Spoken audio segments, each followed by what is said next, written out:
കുവൈത്തിൽ വിദ്യാഭ്യാസ രംഗത്തെ വിശ്വാസ്യത പുനഃസ്ഥാപിക്കുകയും തൊഴിൽ വിപണിയെ വ്യാജ ബിരുദങ്ങളുടെ ഭീഷണിയിൽ നിന്ന് സംരക്ഷിക്കുകയും ചെയ്യുന്നതിനായി കർശന നിയമം പ്രാബല്യത്തിൽ വന്നു. ബിരുദങ്ങളുടെ കൃത്യമായ അംഗീകാരം ഉറപ്പുവരുത്തുകയും വ്യാജ സർട്ടിഫിക്കറ്റുകൾ സാമ്പത്തികമോ പ്രൊഫഷണൽ നേട്ടങ്ങൾക്കോ ദുരുപയോഗം ചെയ്യുന്നത് തടയുകയും ചെയ്യുകയാണ് നിയമത്തിന്റെ ലക്ഷ്യം. ഉന്നത വിദ്യാഭ്യാസ മന്ത്രാലയം തയ്യാറാക്കിയ പുതിയ നിയമം അക്കാദമിക് ബിരുദങ്ങളുടെ തുല്യതാംഗീകാരവുമായി ബന്ധപ്പെട്ട നിലവിലുള്ള നിയമങ്ങൾ പുനഃസംഘടിപ്പിച്ച് കൂടുതൽ കഠിനമായ വ്യവസ്ഥകൾ ഉൾപ്പെടുത്തുന്ന വിപുലമായ നിയമ നടപടിയാണിത്. 2019 അംഗീകരിച്ചെങ്കിലും പ്രാബല്യത്തിൽ വന്ന ഉടൻ തന്നെ നിർത്തിവെച്ച നിയമം നമ്പർ 78 പകരം വരാനാണ് പുതിയ നിയമം ലക്ഷ്യമിടുന്നത്.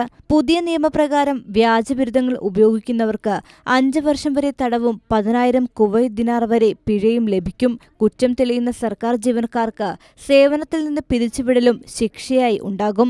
വ്യാജ സർട്ടിഫിക്കറ്റുകൾ സമർപ്പിക്കുന്ന വ്യക്തികൾക്ക് 1 വർഷം തടവും 1000 മുതൽ 5000 ദിനാർ വരെ പിഴയും, അതിന് അനധികൃതമായി അംഗീകാരം നൽകുന്ന ഉദ്യോഗസ്ഥർക്ക് 1 വർഷം തടവും 3000 മുതൽ 5000 ദിനാർ വരെ പിഴയും വിധിക്കും.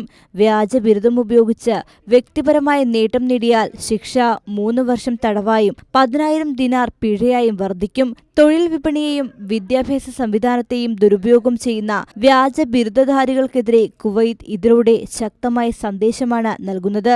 നിയമപ്രകാരം തൊഴിൽ ലഭിക്കാൻ ആഗ്രഹിക്കുന്നവർക്ക് അവരുടെ തുല്യതാ സർട്ടിഫിക്കറ്റ് അപേക്ഷകൾ ഉന്നത വിദ്യാഭ്യാസ മന്ത്രാലയത്തിന് സമർപ്പിക്കണം. അപേക്ഷ പരിഗണനയിലിരിക്കുമ്പോൾ 1 വർഷം വരെ താൽക്കാലികമായി ജോലി ചെയ്യാനുള്ള അനുമതി ലഭിക്കും. എന്നാൽ ബിരുദത്തിന് അംഗീകാരം നിഷേധിക്കപ്പെട്ടാൽ ജോലി അവസാനിക്കും. തുല്യതയില്ലാത്ത ബിരുദങ്ങൾ യാതൊരു സർക്കാർ സ്വകാര്യ സ്ഥാപനങ്ങളും അംഗീകരിക്കരുത്. അത്തരം ബിരുദങ്ങൾ തൊഴിൽ, പ്രമോഷൻ, സാമ്പത്തികമോ മാനസികമോ ആനുകൂല്യങ്ങൾക്കായി ഉപയോഗിക്കുന്നത് കഠിനമായി നിരോധിച്ചിട്ടുണ്ട്. Kairali news, Kuwait.